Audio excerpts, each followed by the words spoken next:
What? Why are you shaking your head? You're welcome.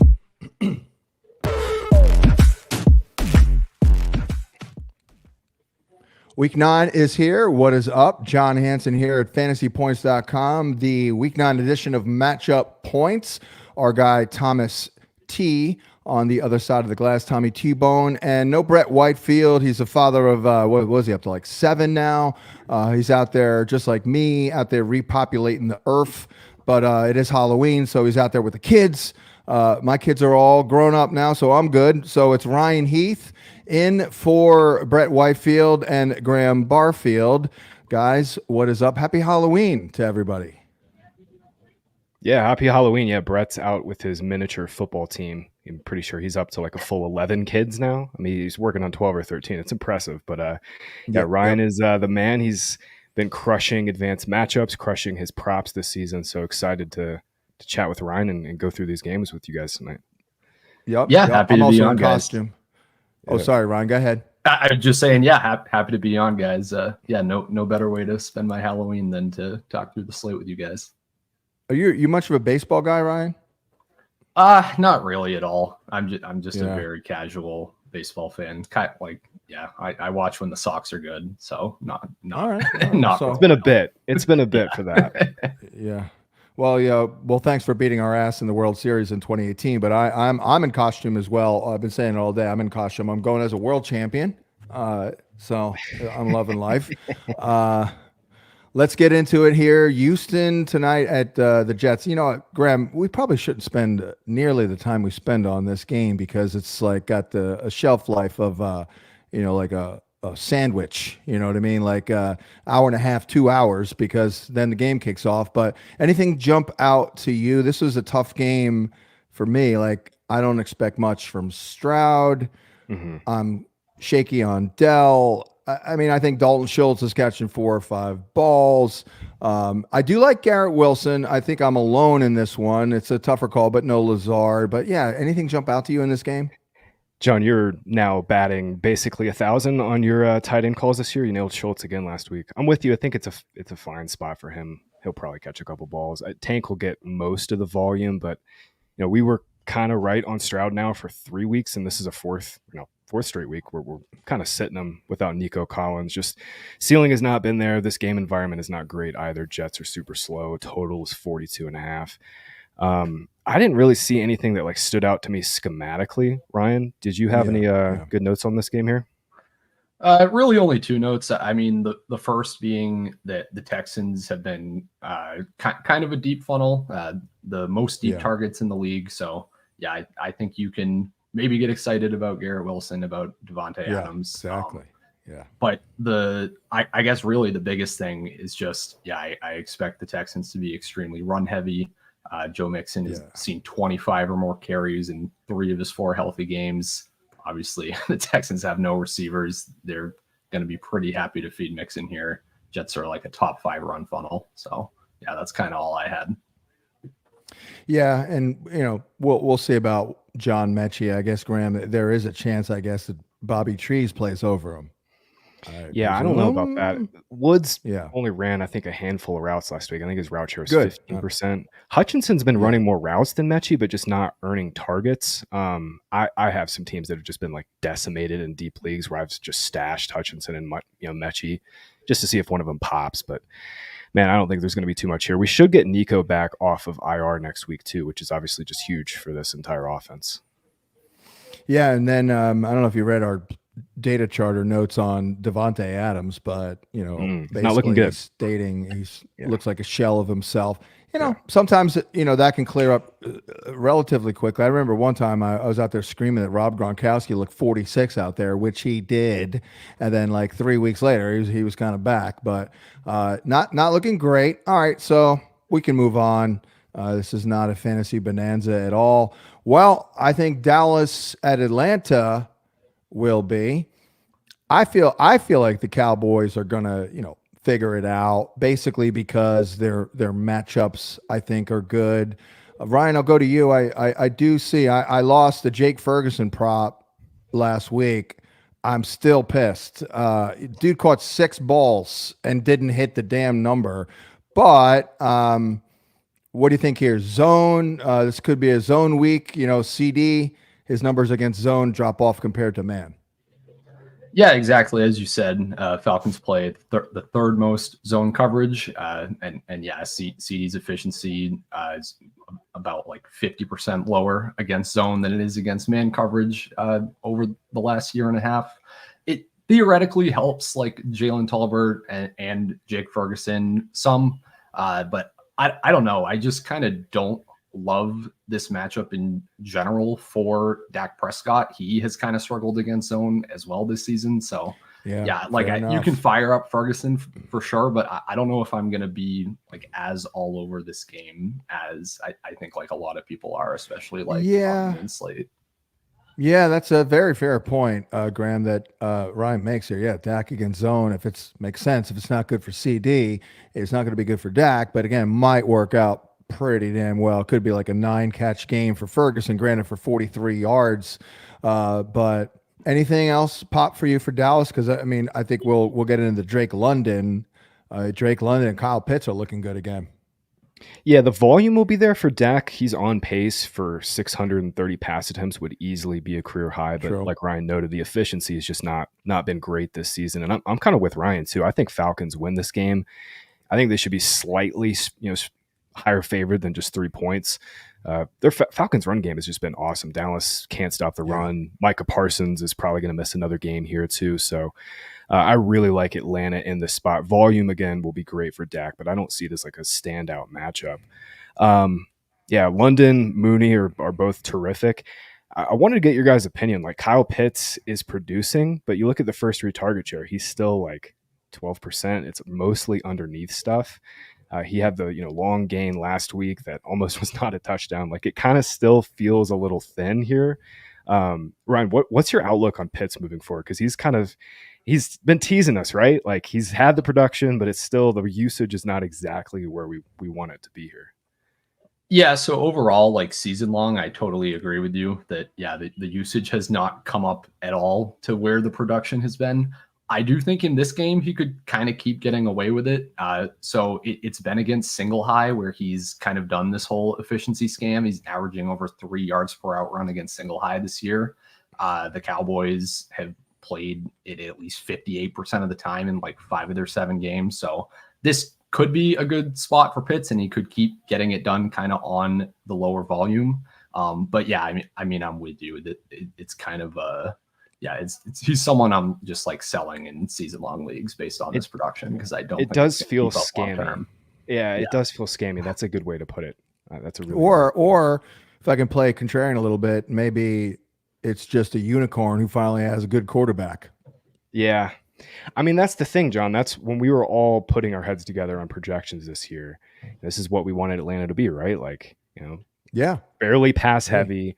Where London and Mooney both get 8 or 9 targets. Pitts gets a ton of underneath, like inline stuff. So this is kind of like what we lined up. But like Ryan was saying, the efficiency totally with Pitts isn't necessarily like matching with the volume. But this is definitely another good game environment. I mean, this is the biggest total on the slate, and I'm kind of with you guys. Like I don't really see this being a huge game. I mean, it's a 51.5 total, but it does feel like a little bit of an underwhelming spot.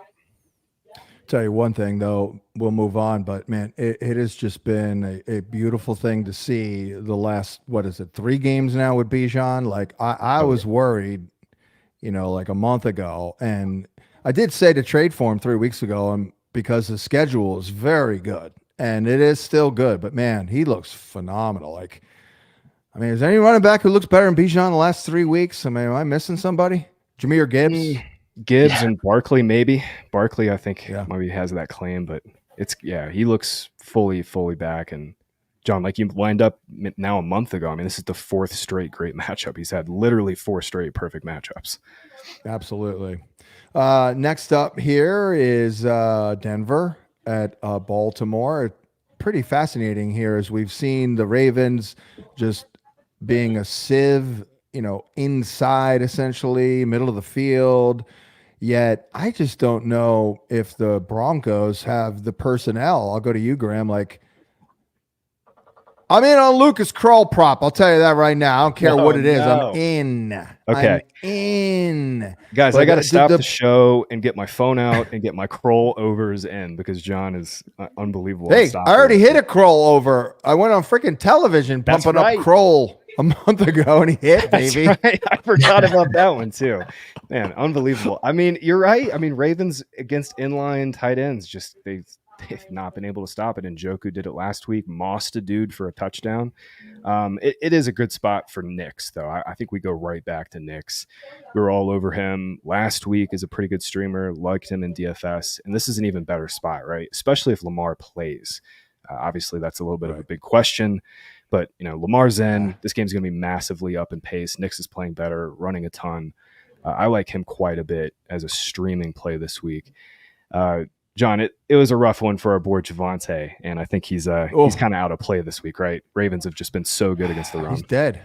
Yeah. Well, I hate to report back to you, but not yesterday or early this week. Last week, I had Javonte as a trade. Get the hell out there and sell. I still didn't trust it, man. I just freaking estimate lurking. Ryan, I had you filled in for Brett Whitefield on the VSiN show I do this week. You did a great job, by the way. But last week, Brett came on, and we just pumped up Zay Flowers for like 5 minutes, and boom, it happened. What do you think here? I mean, very similar schematic matchup here for Zay Flowers. Yeah, exactly. I mean, schematically, it's what you want. Flowers has been nearly twice as efficient against single highs since the start of his career. But I just don't love, obviously, the Stonehurst on paper matchup here. And then you've just got all this uncertainty with how much is Deontay Johnson going to play. Lamar is banged up 2 consecutive DNPs. So I don't think Flowers is anywhere close to like a must start here. And I don't think you can start anyone else or any of the other Ravens receivers either. Yeah, I mean, that is fair, but I do think it's worth pointing out, like, Lamar, I guess we'll see. We'll believe it when I see it. I mean, he always plays basically. And if that is the case and, you needed Flower, I could see it. I could see Deontay Johnson catching 1 ball for 7 and that's it. And I could see Bateman not doing crap and that's it. And if we like Nix, Graham, right? I mean, they're going to throw for 200. Somebody's got to catch it. Yeah, I mean, they'll spread it out. I mean, I think Sutton's in play this week.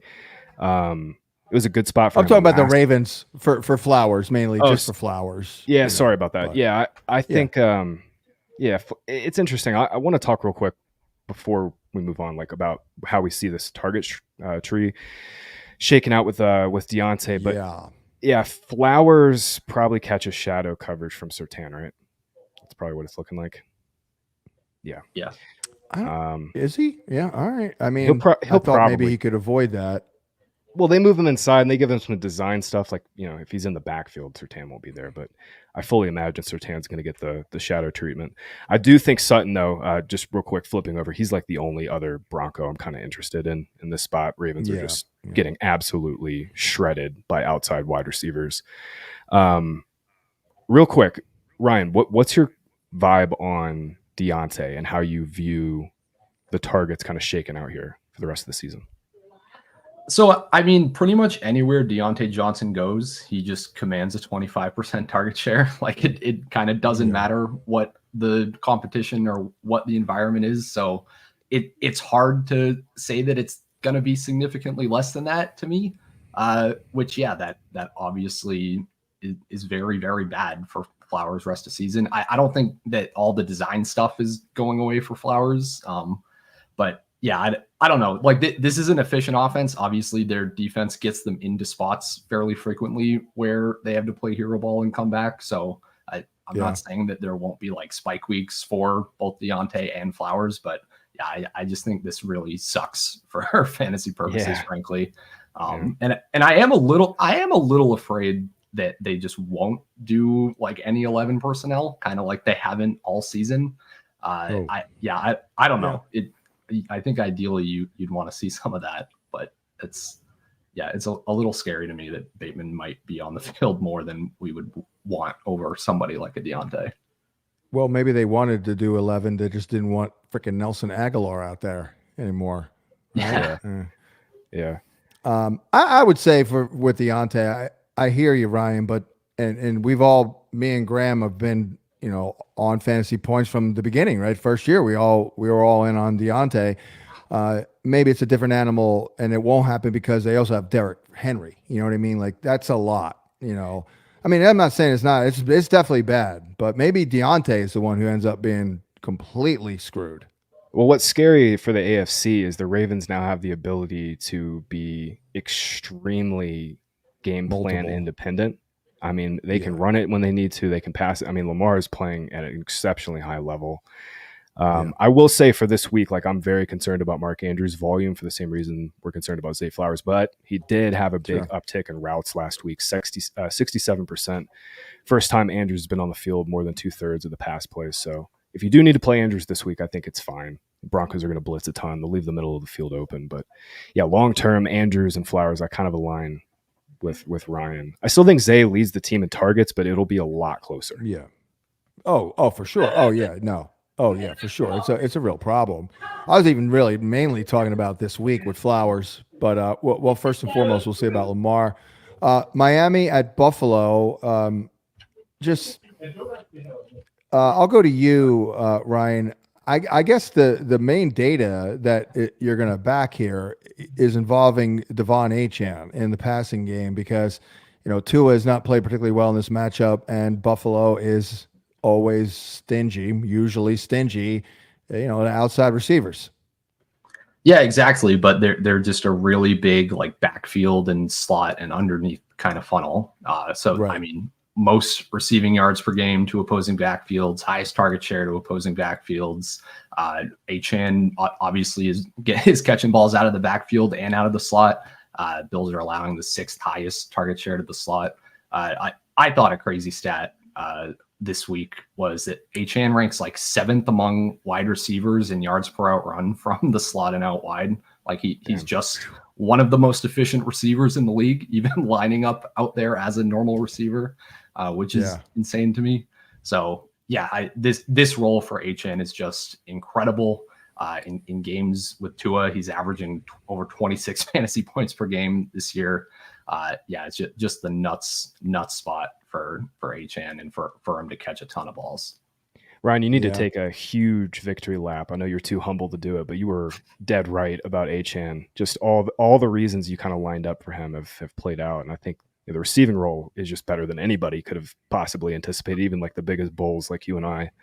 But I mean, Bills just play so much too high safety. I went back and looked through our coverage matrix tool. They do it every single time against Miami, play a ton of too high. They keep Tyreek right in front of him. He's only gone over 80 yards once in 6 matchups with Miami against Buffalo. So it's not a good spot for Tua, not a good spot for Tyreek. I want to talk Waddle. I mean, we're on 19, 20 games now where it's like he's a wide receiver 3 now. I mean, the volume is wide receiver 3 worthy. Tyreek is just getting the majority of the first reads. Like, I kind of was buying in. Like, the efficiency still is great with Waddle. But man, basically my question is like, can Tua support Tyreek being a wide receiver 1 and Waddle being like the high end wide receiver 2 we drafted him as? Yeah, no, I mean, Waddle is just the wide receiver 3 on this team now. It's kind of crazy. Like Achane has out targeted him in every game they've played together this year. So yeah, no, that's I'm the with biggest you. thing. Then that's the biggest thing right there. The Achane is it's not just the underneath stuff. He's getting the designed and some slot work. So it's not Mike McDaniel having some limitations. I mean, I think it was fair to be critical of the offense without Tua because they literally fell off a cliff. Yeah, that's a part of it too. It's like that, when Shanahan had Kittle and Ayuk and Debo and McCaffrey, we'd always see Kittle just like randomly never, he goes some games.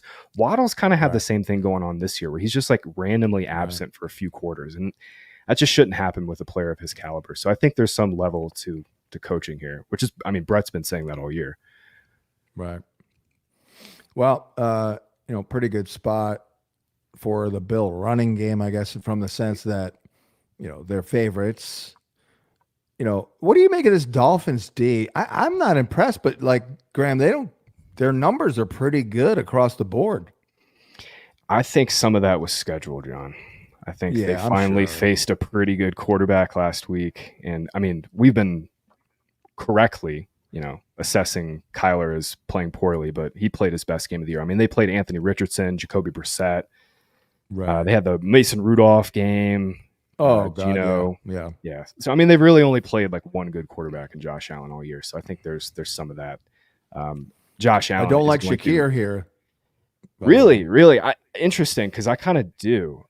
It's not a great schematic matchup, but Allen is just playing super, super well. And one of the things I've noted in the last couple of weeks is Buffalo is now the most pass-heavy team by pass rate over expectation. Allen has 33 and 34 attempts in his last 2 games.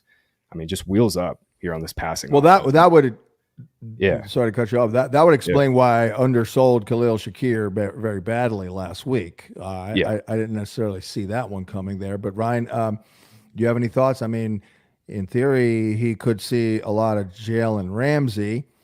And I know we had a data point here that wasn't made me feel warm and fuzzy. I'm not sure what it is, but any thoughts here from you, Ryan, on the Bill passing game in general? I didn't like Cooper last week, and I kind of like him this week. But do you have any thoughts? Yeah, so I'll start with Shakir. Dolphins are a bottom 5 matchup for opposing slots. They've allowed the fewest receiving yards per game on short throws within 10 yards of the line of scrimmage this year. So that's the one. Yeah, that would be tough for Shakir. But for the offense in general, I'm pretty intrigued. So the Dolphins have actually blitzed over 50% of the time in each of their last 2 games against 2 other hypermobile quarterbacks. I don't know if they will dare to do that against Josh Allen, but I mean, if they do, then Allen absolutely kills the blitz. He has his entire career been 20% more efficient against it in terms of yards per attempt on it this year. Ranks second best in fantasy points per dropback against the blitz this year. So, and the guy I would see benefiting most is actually Keon Coleman. He just has also been incredible against the blitz this year. He's kind of been the guy for Allen, especially around the red zone over the last 2 games. So that's kind of the direction I would go. I think Cooper makes sense too. It's just the route share started to come up a little bit last week, but it's still not really a full-time player. And I do think it's going to be Coleman in like those heavier 2 wide receiver, 1 wide receiver sets, because that's what it's been the last few games. Ryan, let's put it on wax. Let's put it on wax. If they blitz 50% of the time against Josh Allen this week, the Bills are going to score 45. Like, there's no way. There's no way they're doing that against Allen. But it's a great pull. I think this game is going to go under the total. I think Bills can limit Miami. It's going to take like an Achane or Tyreek play. I think this total goes under here. So real quick, you think Keon Coleman is what you said is true because big sizable guy, wingspan, like, why is Keon Coleman getting a rock here on the blitz? He's only a rookie. So, I mean, this season, 35% more efficient against the blitz by yards per outrun, 46% boost to his fantasy points per outrun. I think he is just kind of the guy where, especially when Allen is scrambling, he just hits him. I don't know. I've watched every Keon target over the last 2 weeks, and you can just see like the role fit there. Like he gets like just enough separation to where Allen will just throw it up, and he trusts him to come down with it, and it's been working. I mean, he's definitely done better than I thought he would do. No doubt. It's like amazing what, obviously it's a 1, but like all of a sudden you go from like, they have no identity. It's like, what do they have to like, oh wow, hold on. Never mind. That's a really good trio. You know what I mean? Cooper, Shakir, and Coleman. Maybe they don't have great speed, but New Orleans at Carolina and Graham, I'm presuming that you are completely forgetting what Alvin Kamara has done the last month or so, and you're probably expecting greatness on the ground here. I mean, his over prop, by the way, is really good, like 62 yards. Ooh, that is nice. That's nice. Yeah, I mean, we're right back to the Carr offense. Obviously have to expect a little bit of rust from Carr. He's missed 3 games, but this is like, you could not ask for a better spot against the Panthers, their front seven. I still thought Kamara looked pretty good last week. I went back and watched, he's been dealing with a broken hand and I think some busted ribs too, but looks back to normal last week. Have the shiftiness. Nice game from him. But yeah, you're right. He's fully back to being the RB1 in this spot. The guy I really want to talk about is Chris Olave. If you can somehow buy low on this guy still, I mean, I think that window might have closed a little bit last week, but the dude is just in for a monster role. I've been saying it for a few weeks now.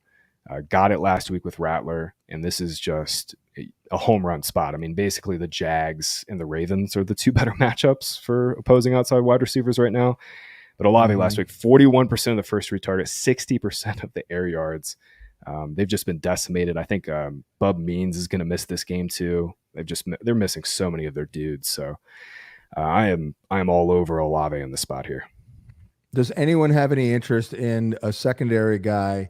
Juwan Johnson will drive you out of this business, quite frankly, if you try and predict him. Mason Tipton, though, Ryan, does kind of intrigue me right now. I don't even know what his role is, though. Is he the slot? Is he the Rashid Shaheed replacement? What the hell is he, by the way? And do you care? I don't care about Mason Tipton. Okay. I'll say on Juwan, at least the on paper matchup is there. Panthers have allowed the most schedule adjusted to tight ends. As we know, it can always be Foster Moreau catching the touchdown or Taysom Hill. It's going to be Taysom this week, right? Oh. Yeah, exactly. So yeah, I mean, you can play that game if you want. I obviously would prefer not to. Olave looks incredible against all the single high and the cover 3 stuff the Panthers like to do. So yeah, I'm just really focused on Olave and Kamara smashing. So we're just punting on the rest of the Saints now, like F it, like that's where I'm at. There, Graham. Yeah. Okay. I mean, just checking. Tipton plays outside, and I they're going to get Equanimeous St. Brown involved this week, guys. I mean, they've just been so cleaned out by it. It's really, really bad. I imagine that they're going to be in 12 and 13 personnel, like pretty much the entire game this week. They've got Moreau, Hill, and Johnson to kind of rotate in there. True. So they're just not going to play a lot of 11 this week. I think we can fully expect that. Well, let's move on then to Carolina real quick. Chuba, I first of all, is Brooks going to play? Looks like he might. They are favored. Chuba doesn't do well when he only does well when they're playing with a lead, and he's like a volume guy. Bryce Young, I thought Bryce Young looked a little better last week. The reset helped. He's still too small. That's it. I mean, it's really just what it comes down to with him. I mean, he played better against the blitz, didn't get cleaned out, but yeah, it's just the limitations. Brooks will play back to full practice. They've been ramping up for 3 weeks, but we don't think he's going to have anything more than like 25% of the snaps. I can't imagine. It is a great spot for Chuba, but yeah, that projection is significantly lower now than it was 3 weeks ago. Any interest, Ryan or Graham? Ryan, I'll go to you. Any interest in Leggett, Coker, Mingo? I mean, slim pickings here. Thielen. Yeah, so the Thielen piece is pretty big, but I'll start with the other two. So theoretically, it's a good schematic matchup for Leggett and for Coker. They've both been a lot better against man coverage this year. Saints have played that, or they played it 40% of the time against the Panthers in week 1. They've been, I think, top 5 in the league overall this year. So, yeah, I mean, if you want to play like the fringy desperation kind of start, I think Leggett is probably the better look there because, if Thielen plays, I have to imagine that Coker's just off the field, right? This Jalen Coker thing's been fun, but I don't know. I can't imagine that they're playing it. And maybe they probably should play him over Thielen and let him develop, but yeah, I'd just be a little surprised if Coker's out there running all the routes with Thielen active. It'll be interesting to see. I mean, I think Thielen probably leads the team in routes, but like this team is totally dust, Ryan. It'll be interesting to see if they just like say, screw it, let's play our young guys and kind of tank this season out. I think that kind of might be where we're at with Thielen. It'd be nice to play Thielen inside, play Leggett and Mingo. Yeah. Make that your top three. I wonder if they just sacrifice Thielen on the outside and kind of keep Leggett as the flanker and Coker inside. Because I think Coker's kind of good. Like, go back and watch his game. Yeah. Like, he's kind of good. Holy cross. Yeah, but man, this offense is just Chuba, I think, again this week. Let's go to the next game is the Raiders and the Bengals. I definitely have a really bad vibe on the Bengals right now. Obviously, I think maybe everyone does. I was out there stating to trade for Jacoby Myers a couple of weeks ago, though, and Ryan, he's good. Not just a slot receiver, and you've got some data here that looks good. I guess. I mean, I can't imagine any data that doesn't look at least pretty good against Cincinnati. Yeah, no, seriously. So yeah, Bengals have allowed the third highest target share to outside receivers. It's more of a single high heavy matchup that Myers benefits from that a lot. His targets per out run just about doubles against single high this year. And yeah, when he's been without Devontae Adams, he's just earned a really, really big target share, 27.5%. More has been alphaing Brock Bowers, who obviously we all feel very strongly about being incredibly good. So yeah, Myers is underrated, man. I'm really, really into him. I'm probably taking his props this week. Graham, did you? I didn't go back and say it, quite frankly. Like Bowers didn't catch a ball for a while last week. Any thoughts on? I mean, is Myers now going to take away from freaking Brock Bowers? Is my point. I think he is. Their last 4 games, and Ryan was kind of lining this up. The last 4 games, I mean, he's got 33% of the first read targets. I mean, that's like borderline wide receiver 1-ish stuff. The Bowers thing is just Gardner Minshew stuff. I mean, he's just so up and down. Right. There's drives where Minshew leads him down the field, and you're like, damn, all right, you can play a little bit. And then there's like 3 drives in a row where it's like, oh my God. I think that really is kind of it with this offense. As long as Minshew's on the field, he's going to be a roller coaster. I wanted to note, and not that it really matters, and we're not that we care too much about the Raiders' backfield at this point. However, Alec Pierce said this week that they are going to try and play, Antonio Pierce. I got Colts on the mind. Antonio Pierce, Raiders head coach, said they're going to try and play Zamir White a little bit more. Madison was just stuck in mud last week against the Chiefs. Yeah. So okay. I kind of think the Madison bell cow thing might be over here pretty soon. I thought Zamir White was Pierce's guy. Like, I kind of felt like Pierce maybe he just wants to run the rock, and that was the only option last year. They're searching for it. I mean, Madison is averaging 3.2 yards per carry. I mean, Zamir hasn't really had a fair shake this year. I don't know. I mean, but Ryan, I believe you had that poll last week, or maybe you knew it beforehand. I wish I would have read something about it, but no T. Higgins equal Gesicki time, right? Yeah, no, it's Gesicki's target share without Higgins goes up to off the dome was like 18%. It's like 5% in games with Higgins. Yeah, like he just is not involved in the offense if T. Higgins plays. But if he does, if he doesn't, then yeah, the Bengals just play a bunch of 12 personnel. Yeah. I think Rappaport called it out on Sunday morning, and that was what kind of alerted some of us in Discord that this is just what the Bengals want to do without Higgins. I mean, it hasn't been working that well. Like they're a bottom 8 offense in their games without Higgins. So maybe they should reevaluate that. But yeah, I mean, you can assume the Gesicki volumes there if Higgins doesn't play. Right. I've been saying it till I'm blue in the face. T. Higgins is just as important to this offense as Jamar Chase is, and especially this season. I mean, he's been their X first read target. Majority of the time they're moving Chase around a little bit more, and you take him off the field. I mean, Burrow's efficiency has been dipping. Burrow still projects really well, but it's a great matchup for him, but it definitely is a little bit concerning that, Higgins has had this kind of effect on this offense. And to Ryan's point, can you imagine a less sexy replacement for T. Higgins than Mike Gesicki? Like, if you could rank the sexiest replacements for T. Higgins, like Mike Gesicki. Well, it's sexy. 1,000. It's sexy if you need Gesicki in a tight end in a 14-team skank league as a tight end. That'll work. Tight end premium too. He's kind of a tight end premium hack right now too. So yeah, there you go. That's true.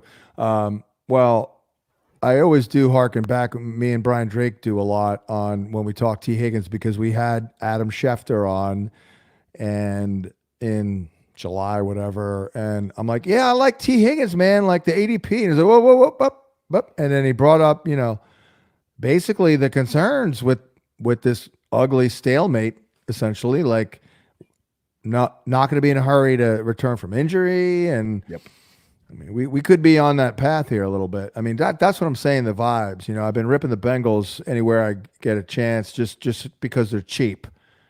Period. I mean it is what it is. Like it's facts. You know what I mean? This is all on. I'm not. Yeah, exactly. Stop being cheap. They brought up the extension with Chase a year early, and then messed that up. T should have been extended last year. Now they're all pissed. It's a nightmare. Yeah, it's a nightmare. Yeah, it's a nightmare. Well, anything else here? I mean, some good data on Chase at the very least here, Ryan, real quick, right? If Higgins is out, Chase is probably catching another 9 balls, maybe not for 100 yards though. I mean, that was the case last year, but Chase has been worse in his games without Higgins this year. So I don't know. The whole offense has just been really, really dead. I mean, I like the spot for Chase Brown. The Bengals is 7-point favorites. Raiders are bottom 5 defense against opposing running backs. So this could be kind of the spot where Brown finally rips off some big runs that have been kind of missing in the last couple weeks since his role has grown. But yeah, that's kind of the only other lean I have here. Yeah, the touchdown equity is. I thought really that would happen last week too. Yeah, I thought so too. But the touchdown equity has just come up so much. I mean, he's outsnapped Moss by like a huge margin inside the red zone. I will say before we move on, if we want to like paint some positive light on this Bengals offense, T. Higgins popped up late last week. They had already gone through all their installs and game planning, so they've had at least a full week to game plan without Higgins. But there's just one small thing. I mean, Burrow the offense was just so much noticeably worse last week. Just way fewer answers for Burrow. I mean, Chase averaged like 6 yards a catch or whatever. I mean it's ridiculous. Like, it was all underneath. It was all underneath. That is repugnant. That is absolutely repugnant. They did take one shot at Jermaine Burton, though. Hey, he's alive. I saw that on the right side. On the right side, right? Yeah. Awake. Yeah. That was pretty good, man. That was a good shot. Yeah. I interviewed that kid, man. He's an angry dude. Okay. But in a good way. Like, I kind of got it. Like, this guy's pissed. This guy's plays with an edge. I like it. You know what I mean? But he also apparently falls asleep in meetings, in college or whatever. There's a couple of issues there. They actually played him last week. He had a decent role. So give him a little more run this week. I guess Josevich, is just any Josevich love is like fool's gold here. Right? There's nothing there, right? Yeah. I mean, he's 2 catches in his last game without T. Higgins. Both were touchdowns, then 0-0 last week. Just getting his cardio in. Yeah. Chargers, Browns. Charger D is pretty damn good. Yeah, they are. But Cleveland, they've got some issues here. I guess Denzel Ward's still very iffy, but we go right to Ladd McConkey and that data, single high, man, Ryan. How good is Ladd McConkey looking? Like we've been waiting for just this healthy role. I mean, it's Cooper Kuppy. It's Cooper Kupp-esque. You know what I mean? Potentially what he can be. Are you fully in now? Ladd McConkey is locked in for you? Because I don't know if we were there 3 weeks ago. Oh yeah, I'm extremely convicted on Ladd at this point. I've liked Ladd all season, but yeah, it's just been okay. He's clearly very good. He's incredibly efficient. Just the pass volume had not been there. Chargers are top 5 in pass rate over expectation over the last 2 weeks. This is a potential shootout environment. Any game with Jameis Winston and this Browns defense is a potential shootout environment. So yeah, I think we can feel pretty good about the pass volume, and I couldn't possibly feel any better about the schematic matchup. McConkey averages over 4 yards per out run against man coverage this year. That's behind only Justin Jefferson. Even the Browns bring a lot of pressure as well, but McConkey's one of the few players in the league that is actually more efficient when his QB is pressured. So yeah, it's just kind of every possible thing you want is lining up here. And yeah, I'm just gonna play a disgusting amount of McConkey on the DraftKings main slate this week. Let's go. I bet you he's way up there in like first downs per route run. He was a big first down per route run guy through like the first 5 weeks before the production really came up, and that's someone that I was kind of banging the drum for a lot. Yeah. And Graham, they may need to be a little more pass happy because we might be winding down. I mean, with Dobbins, like it doesn't seem to be as explosive. I'm sure some of that is opponents. Well, it's twofold. Herbert is now healthy. That can't be forgotten. The dude dealt with a really bad foot injury in August, then he went out and sprained his ankle, I think twice in September. So it was that. Dobbins might be slowing down a little bit. Yeah, sure. I thought the pass rate was a bit of a mirage 2 weeks ago. They played the Cardinals and that game was absolutely awful. But Herbert threw it 39 times. It was like, okay, it's a close game. Last week they didn't need to throw, and they posted their highest pass rate over expectation of the season. So it's not a mirage. They're taking the gloves off, so to speak. I'm not sure like Herbert's like a buy low. Like he's definitely in play for super flex now, but it really is Lad season. Because John, I mean, I was telling you this summer, I was like, I want to be all in on Lad with you. I just don't know how much the Chargers are going to throw. Now we've kind of flipped the switch a little bit, and Arrow is straight up on McConkey. Herbert looks like a thoroughbred out there, who's let free. Like he looks like a little more energetic out there. Like he's letting the hair down a little bit, letting the hair down. Yeah, absolutely. He's like finally over here because they, by the way, have a pretty damn good roster. Number one, and receiving core because I've always liked Josh Palmer. He is what he is, but even Quentin Johnston, I don't even know he might be a play in this game. Like this could be a shootout. If we get Quentin Johnson on Martin Emerson, and if Denzel Ward is out, right, Ryan? I mean, what do you think? I mean, honestly, I might go to Will Dissly before I go to Quentin Johnston. And that. All right. I'm just like I'm a known QJ hater. I was too, by the way. So definitely, you have been right about that for exactly every single game of his career, maybe except for one. So keep at the QJ hate, honestly. Yeah, I mean, I definitely hated him too. QJ is back though, full practice, so he's going to play, but might be a little bit limited. To your point, Josh Palmer's playing a lot better. He dealt with a ton of injuries to start the season. He was dead. Yeah, exactly. They might split that role a little bit moving forward. I do like Dissly though, Mr. Checkdown. Mr. Checkdown Charlie. But yeah, he's pretty rock solid there. And then, do we have any concerns, Ryan, data wise, schematic wise, with this matchup? I mean, Chargers seem to be a little tougher to run on, but again, they have a very cohesive, seemingly defense with pretty good. I mean, they're solid. Yeah, so I mean, on the Browns side, the Chargers play a ton of too high, a ton of zone. That is good for David Njoku. His efficiency has just always come up, especially against too high, kind of over his career. It makes sense for tight ends in general as well. I think the guy I'm most concerned about is Cedric Tillman. He's about 40% less efficient against too high since the start of last season. He's been okay against it the last couple of weeks. Like he's broken some big plays against it. But over these past 2 weeks, it's been Njoku at a 37% target per out run against too high and Elijah Moore at a 36%. And then it's like Judy and Tillman way down. So those seem to be Jameis's guys against too high, small sample, obviously. But yeah, I would lean more toward the Njoku Elijah Moore than a Cedric Tillman this week. Yeah. Was that McBride?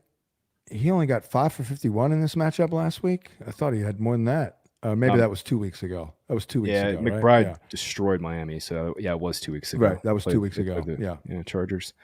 Yeah, Right. I did not expect to be talking about Elijah Moore in week 9 of 2024. But, hey, it's good to talk about Elijah Moore. I mean, I will say, man, he had the rhythm and timing with Winston down last week. The route quickness looked pretty good. Can't wait for the Always 3-catch rug pull, though. It's going to be a 3-catch rug pull, baby. Unreal. What about Nick Chubb, Graham? I mean, in theory, this should help. I mean, he's like bell cow city over here, too. Yeah, I wrote it up in Market Report that he's like a sneaky buy low. Obviously, we can't expect 5 yards per carry to come back from previous seasons with Chubb. However, the role's coming up. Stefanski was saying, listen, we haven't taken him off the pitch count yet. They have their bye next week, so I still think we'll probably see a little bit of like limited Chubb. But between Jameis playing better, their offensive line getting healthier, they have an insanely good playoff schedule too. Like they play the Bengals, the Chiefs, the Dolphins in the fantasy playoffs. Like, yeah, those aren't great matchups on paper, but all should be shootouts with Jameis. I'm not saying Chubb's like a league winner by any means, but definitely has some potential to be a solid RB2 for the rest of the season because Jerome Ford's not doing it. Deontay Foreman's not doing it. So we'll see with Chubb. DC at the Giants, and I'll get right to it. Obviously, the 2 alpha receivers. It's going to be Terry McLaurin against Malik Neighbors. Basically, Malik Neighbors is better, but he's playing with Danny Dimes. McLaurin's got Jaden Daniels. So I think, both guys are looking good. I hope I'm not the curse because I've never taken a Neighbors over yet, but I'm in this week, Ryan. What do you think? Yeah, I'm really, really torn on Neighbors this week. So obviously one of his best games of the season came against this exact defense. That was it week 2. Back in week 2. But they're so much better. Yeah, exactly. So not only has the secondary gotten a lot better with the moving Sane Russell more to the outside. Dan Quinn just has him playing more man coverage, kind of more like the typical type of Dan Quinn scheme that seems to be working pretty well. But also I'm just worried about Daniel Jones against this pass rush, which I'm worried about Daniel Jones against any pass rush. That's crazy. But I mean, watching any Giants game, you can see like Malik Neighbors just can't get there if Jones is being pressured. That shows up in his pressure splits, and this is showing as the 4th worst pass grade in our line matchups tool in the data suite this week. So yeah, I'm a little concerned with Neighbors, I will say. What a difference a month makes, I guess, Graham. This is to my point that there are seasons within the season. Yes. Season 1, DC's defense was one of the 5 worst in football, and now season 2, they're one of the 5 best, apparently. There's 4 seasons to the fantasy football year. Season 1 is elation, happy that the season's back, weeks 1 through 4. Weeks 5 through 8, that's the misery. That's your, oh my God, all my receivers are hurt. I want to die. Injuries are killing me. Now this 3rd season is where you kind of get the elation back. You're like, holy shit, I could make the playoffs this year. Oh, wow. And then that 5 final season is the up and downness. Terry McLaurin's going to lose his mind this week, you guys. Deontay Banks got benched in the middle of the game last week. They have no good corners.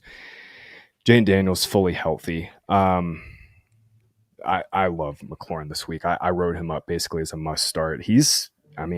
I was saying buy him weeks 3 and 4, and man, it's been even better. I could imagine. I mean, Jaden's just fully back.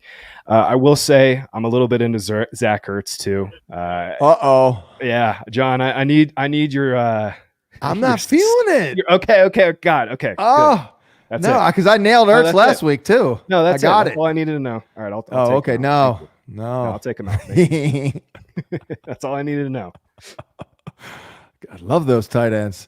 Well, what else do we have here? I actually think, I could be crazy, but isn't this a good spot for Danny Dimes to run? Is he not running he didn't run last week though, I guess, right? But any thoughts there? Doesn't DC give up a lot of scramble yards?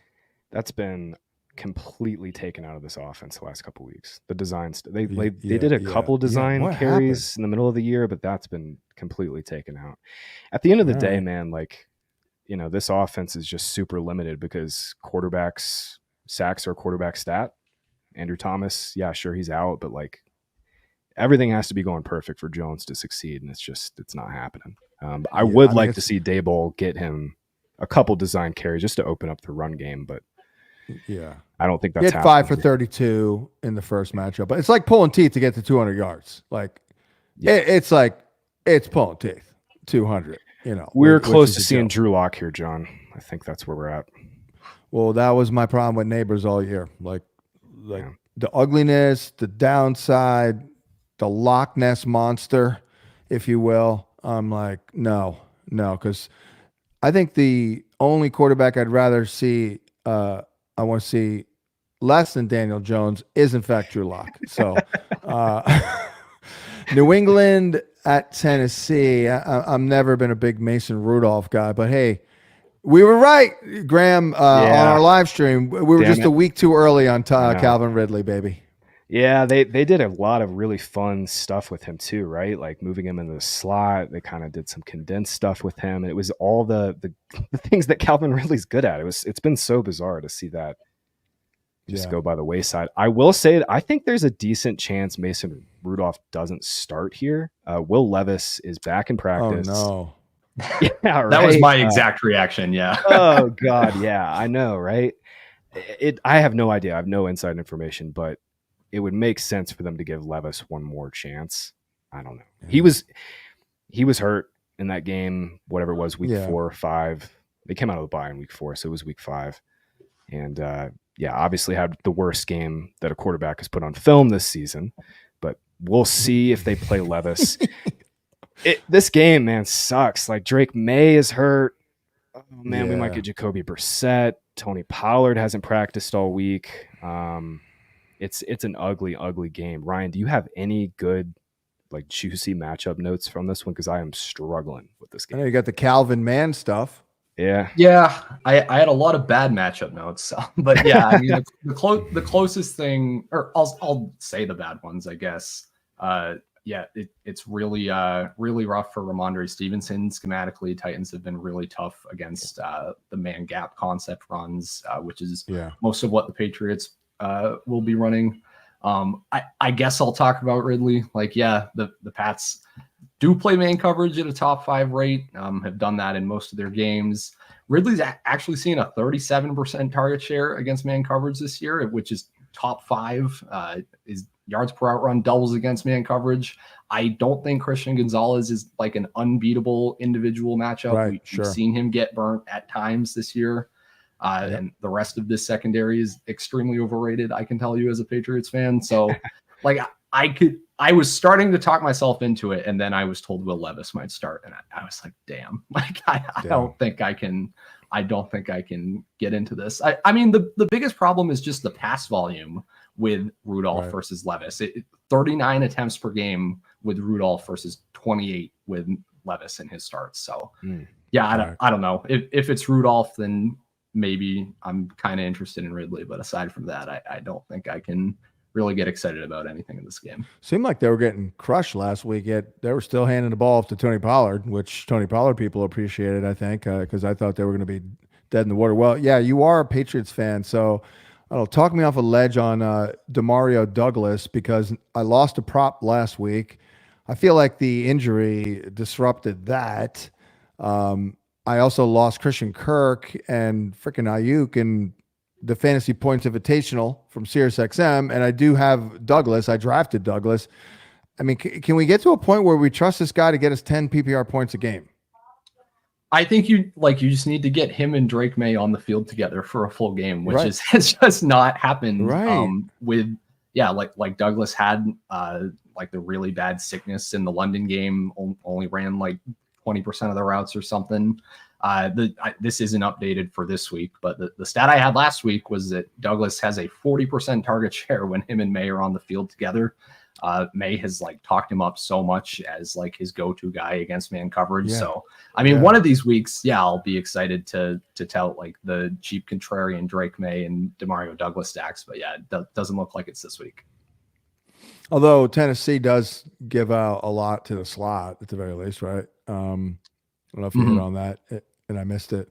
Third highest target share of the slot for Tennessee. Yeah, but I don't know. I'd go more to Henry this week probably. Chicago at Arizona.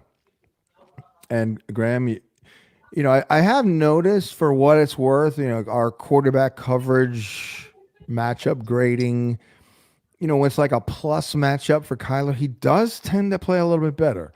And when it's a negative, he does tend to suck ass. So any thoughts on Kyler?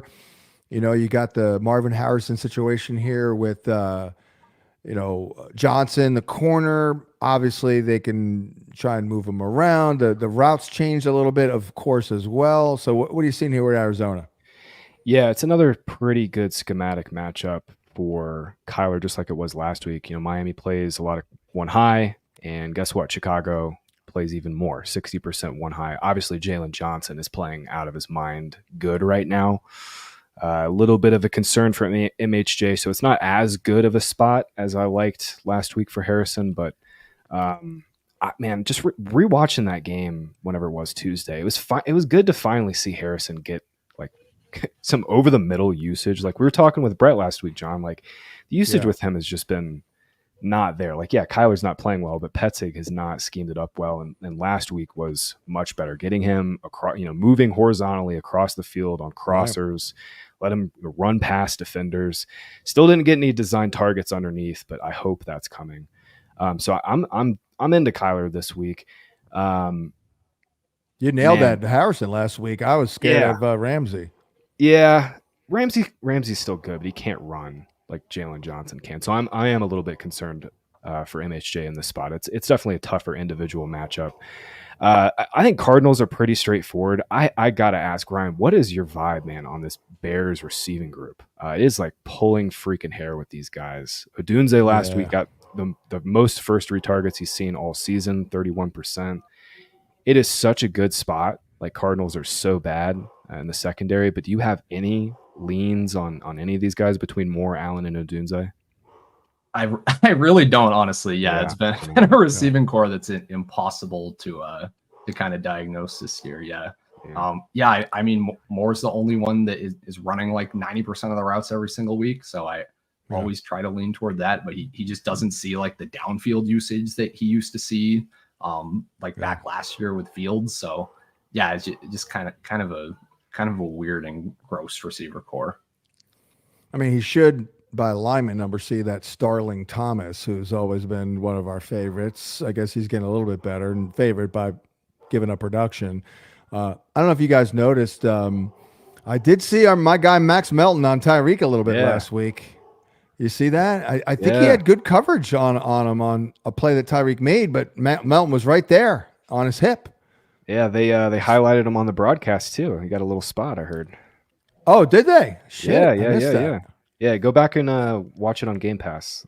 Pull up the That's broadcast. Still unbelievable.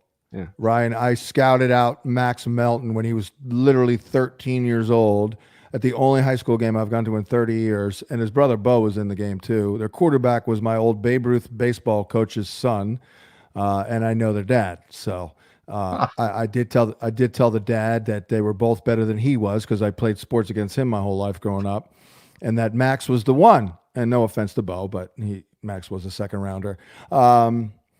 Let's see here. How about DeAndre Swift, Graham? I mean, it's unbelievable. I don't know. Did he turn on social media after week 3 and get motivated? Because he's like a different person the last month.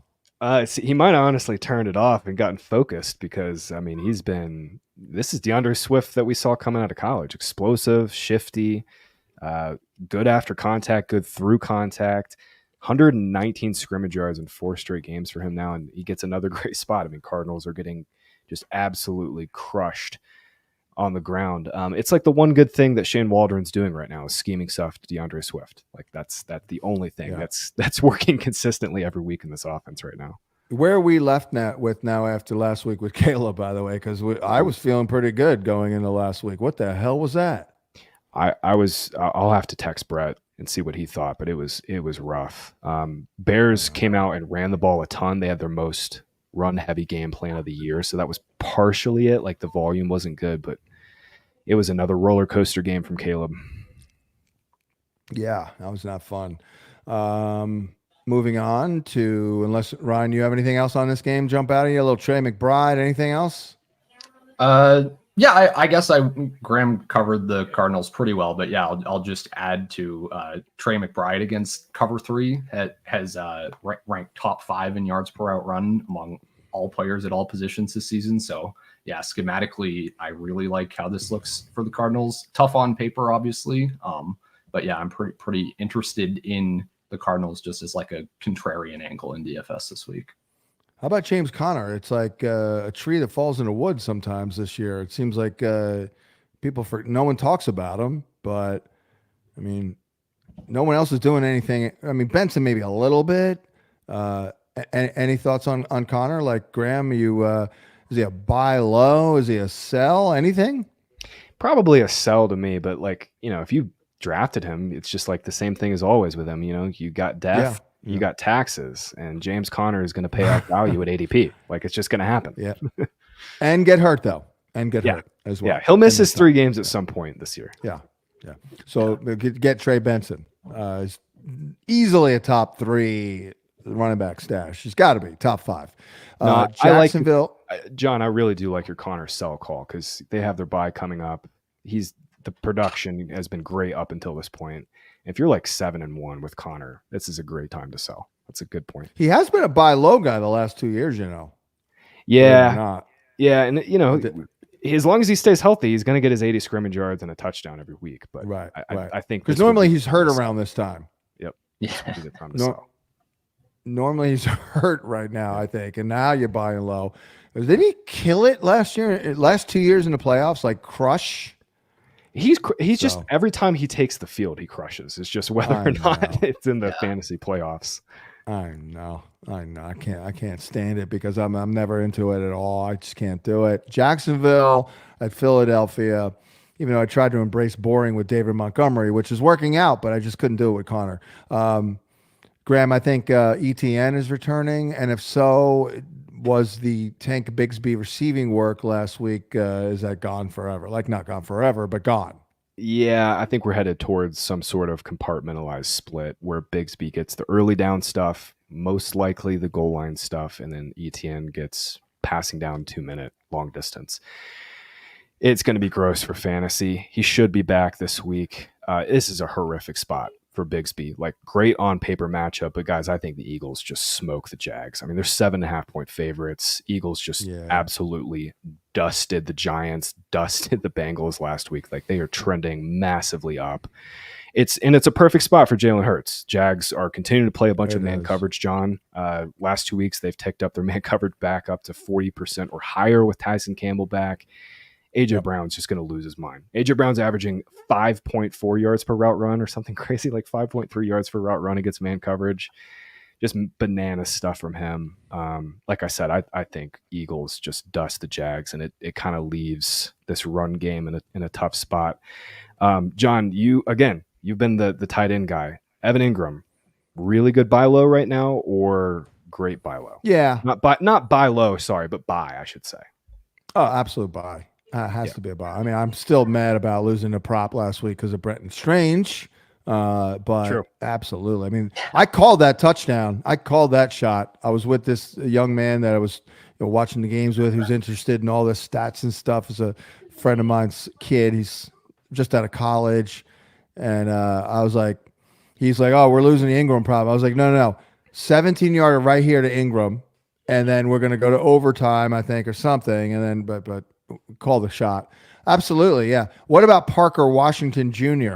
I don't know why I do that. That's Ray Parker Jr. is the guy who did Ghostbusters, the song. But Parker Washington, I was a Spider-Man guy when I was young, Peter Parker. I am a Parker person involuntarily because I lost Christian Kirk, Graham, and I just give me 10 points, man. Can we get that a week, 10 points from Parker Washington? Or is that too much?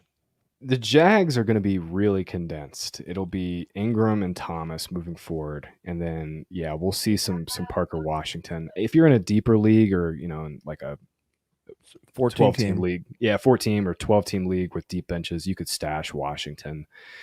But man, it'll be Gabe Davis getting a couple targets too. It's going to be I just think really condensed around Thomas and Ingram moving forward.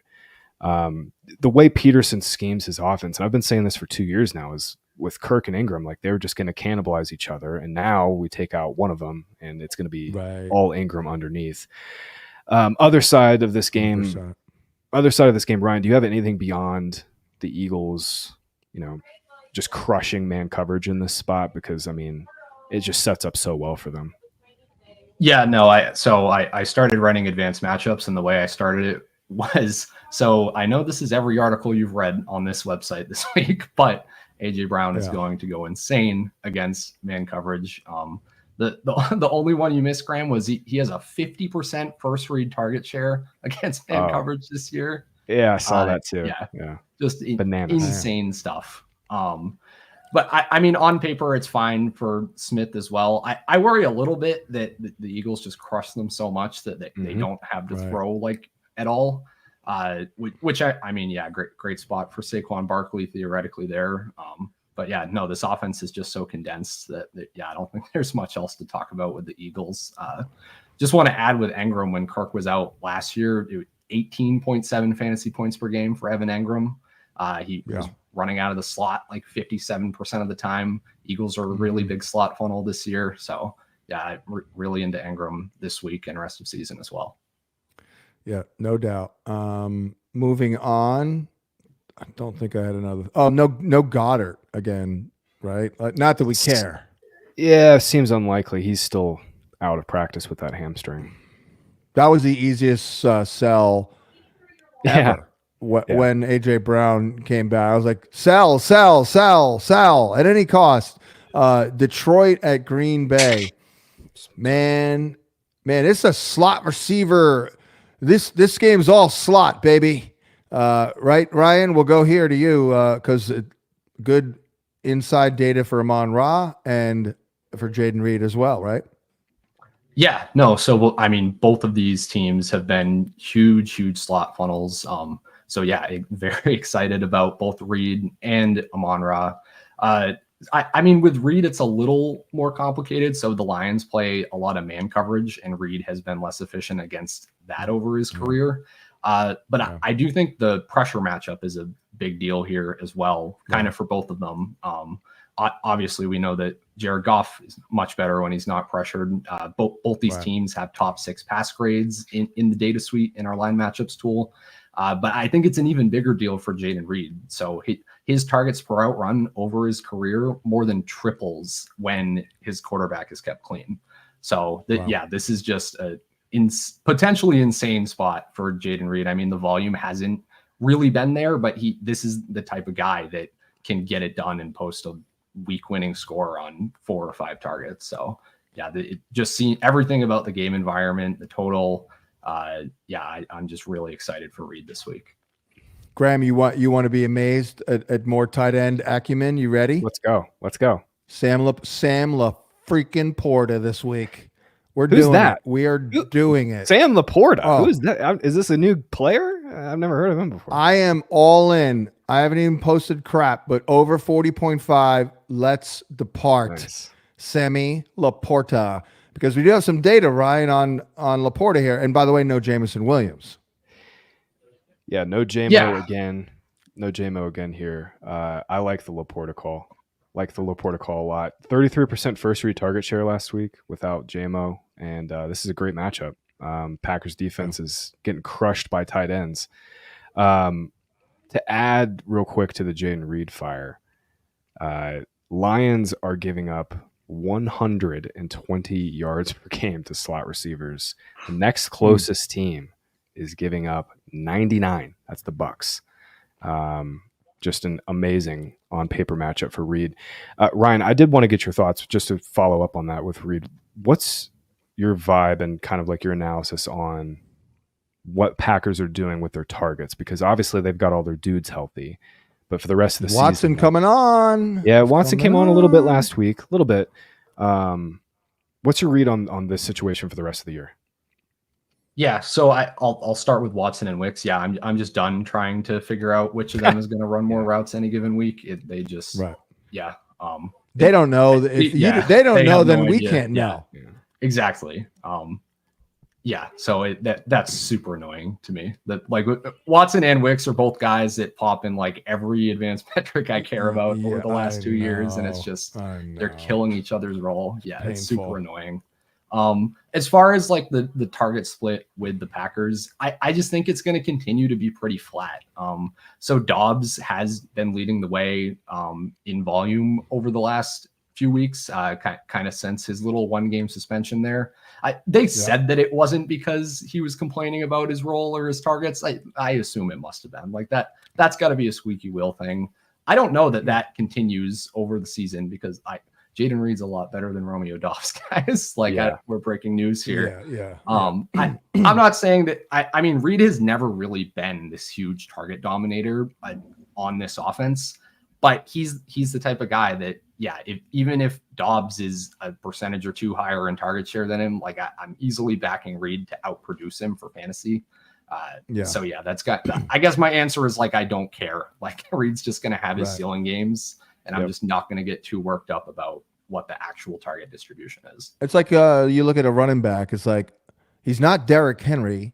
The offense doesn't often go through him, but he's their primary guy. You know what I mean? Like he's not A.J. Brown. He's not, not even Amon-Ra, St. Brown, but he's still their top guy. Well, maybe you could argue Dobbs at this point, but, not for nothing. But Dobbs, I've always heard, is a great dude, like he's not a problem guy at all. Like, so that's why I was a little surprised by that, because I had heard he was very mature. He did, play a lot in college. He's a senior, so he's an older, not a young man. Any thoughts on the running games here? I mean, obviously we need to find out about Jordan Love, but Graham, I've never been a big Josh Jacobs guy, but I did kind of gravitate to him at the end because, once they cut AJ Dillon, I do that little draft plan and he just started making a lot of sense to me, like early 3rd round, if I open wide receiver, for example, and he's doing pretty well. I think he's going to get it done here. If he stays healthy, he's going to be good. Yeah, volume has been decent for him. Got the touchdowns last week, finally. He hasn't been allowed to score touchdowns apparently all year. Yeah. I think the spot is a little better than we think, too. Lions have been an amazing run defense for 2 seasons now, but last 2 weeks without Aiden Hutchinson, they've given up 5.2 yards per carry to Vikings and the Titans. That's true. The edge. Yeah, they've kind of given up some big plays. One of them was a miscommunication, but still, little better spot on paper for Jacobs here. And I think Jordan Love's playing. Like the dude is going to play through this injury. They have a bye next week too, so in theory they could give him 2 weeks to rest if it was a serious injury. But I don't. It's a big game, man. Yeah, it's a huge game. Yeah, huge game and huge drop off too in a big game too. Freaking Malik Willis when you do have that bye. So he's playing. LA at the Seahawks. And, as we've known and outlined a million times here, Rams are a perimeter funnel. Not looking good here for JSN. And I guess we'll see about DK, right? Maybe a little Fanta Claus and a little Lockett here. Ryan, I'll go to you. When we're talking Seattle's offense, what pops to you against the Rams here? Yeah, I mean, I'm interested in DK. I think you kind of have to be Rams' 2nd highest target share to the outside, 4th most receiving yards per game. It's a good spot for him schematically with the single high. DK is targeted a lot more against single high over the last year and a half. I mean, he hasn't destroyed it as much this season. I think part of that is kind of I think it was 14% of his catchable targets against single high he's dropped this year. So we haven't seen all of the huge plays against this schematic matchup for him. But I think that's something that can just be prone to variance. I'm pretty interested in DK and kind of not really anyone else. Yeah, as you said, the slot matchup is very, very difficult for JSN. Lockett, I just can't. I know. Yeah. I'm talking props here. It's probably like 39 yards. You know what I mean? But yeah, I hear you.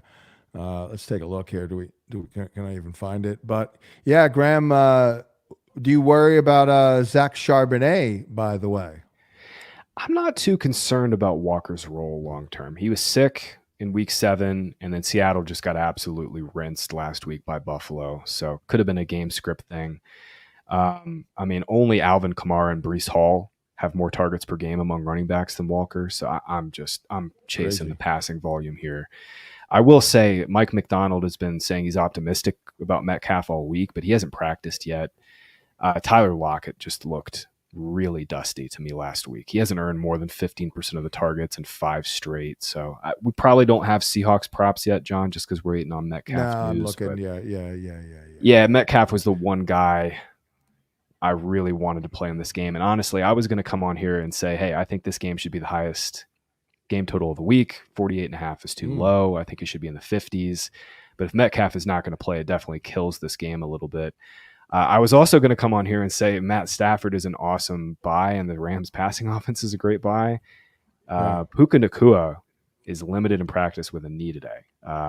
Hopefully, we're going to pray it's not a recurrence of the knee issue he had this season, but did want to note that. But I think Stafford is a pretty good play this week if you need a streamer. Last 10 games with Kupp and Nacua on the field, he's averaging 20.1 fantasy points per game with a 23-5 touchdown to interception ratio. 20 fantasy points per game would make him the QB6 ahead of Purdy and Love. So I like Stafford quite a bit, but obviously we got to get Nacua in this game, and fingers crossed on Metcalf, because I think he's the one player on Seattle's side beyond Walker that can just take this game to the stratosphere. Yeah, and please don't convince me to do a freaking Noah Fant prop again, because that was the stupidest decision I made this year, thinking that Fanta Claus would go over whatever the hell it was, 28 yards or whatever. Any thoughts on the usage of Kupp and Nacua last week? Too early to tell. I mean, it sure seemed like Kupp was a secondary guy, and that the passing offense went through Nacua more so.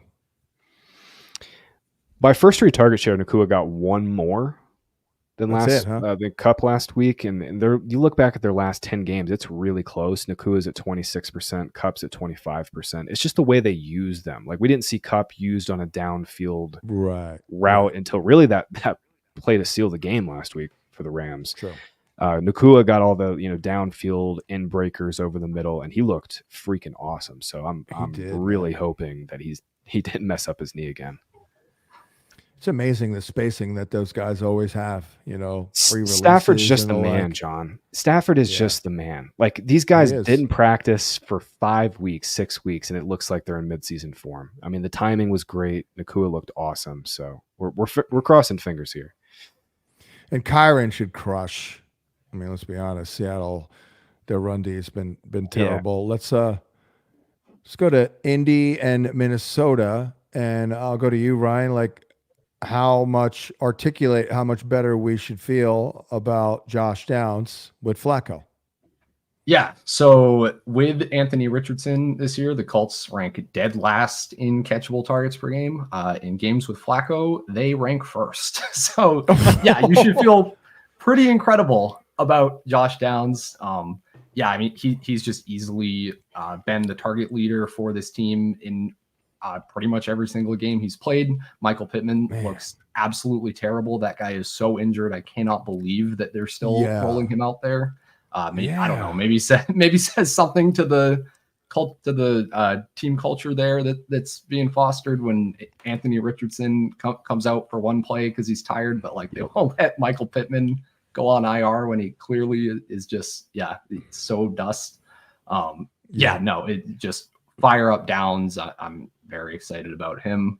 I will say, I think AD Mitchell becomes interesting rest of season too, as a stash. He has always looked incredible in the average separation score. He has a ridiculous targets per route run. I forget exactly what it is off the top of my head, but this could be a really good passing offense the rest of the season, which is it's surprising and weird to orient your mind around, but I'm pretty excited. Maybe AD Mitchell can be Joe Flacco's new Jacoby Jones, because Joe Flacco's always had a cannon, and he still does. There you go. They've got the O-line to protect them. And by the way, Graham, how freaking great did Jonathan Taylor look last week? Oh my God, I couldn't believe it. Yeah, he's fully back, and I'm really glad they gave him the 3 weeks to get right because he's all the way back. He's got 100 yards from scrimmage in 4 straight games now. Just to pile on the Downs love, I mean, it's not just like Ryan was outlining the massive boost in quarterback play. It's a huge boost in volume too. The Colts have basically had 2 games all year where they've had a positive pass rate over expectation, and they were both Flacco's starts. So just massive uptick in volume overall. As we note every week, when you play the Vikings, you had better be freaking good against the blitz. And I went into our data suite. Joe Flacco's not good against the blitz. He's definitely way better than Anthony Richardson, though. And the key is he's getting the ball out quick. Flacco has a 2.4 second time to throw against the blitz this season. It's pretty good, pretty quick. Anthony Richardson, 3.1 seconds. I think that was dead last when I was looking at it. He's also dead last in completions against the blitz. So it's a huge upgrade. And specifically for this week, like, it's a great week for quarterbacks. Like, I think there's a pretty good pool of quarterback play, but like if you're completely dying at the position for some reason and have no other viable options, I think Flacco's in play as a streamer this week and moving forward because the volume should be good. He's still playing well, and he's got really 4 good receivers. If you add A.D. Mitchell in there. Flacco's done a lot for his legacy, man. Like this late career surge is freaking awesome. And he's such a laid back guy. I told a story the other day on VSiN. I haven't told in a while, but Ryan, you'll appreciate it. This is how low key and non-impacted by anything Joe Flacco is. The day after he won the Super Bowl MVP. I was actually out partying with his agent, by the way, 2 weeks later at the Combine, Joe Linta. But he wins the Super Bowl MVP. I guess he goes to Disneyland on Monday. Tuesday morning at 9 a.m., he is in line at the grocery store in front of my wife. He's literally shopping for groceries 30 hours from winning the Super Bowl MVP, which to this day just blows my mind. Like completely normal, like nothing, like a completely regular guy. Real quick, the Vikings, great matchup overall. Like anything stand out to anybody here? I mean, I just feel like, you know what? I will say there's no data, nothing. This is a squeaky wheel thing. Addison will do it. I don't know if you guys heard, but he's, I think he was pissed that I lost a prop on him last week. He was the Thursday night special. He should have hit it, but I like Addison. But anybody have anything? Yeah, I've got some data for you on Addison. The Colts play a lot of cover 3, and at Addison, I think it was like 25% better against cover 3 this season. So yeah, there's a schematic angle here as well for Addison. Obviously, the Colts secondary against and kind of anybody has been destroyed most of the season. So yeah, I think it definitely feels like a bounce back spot for Addison.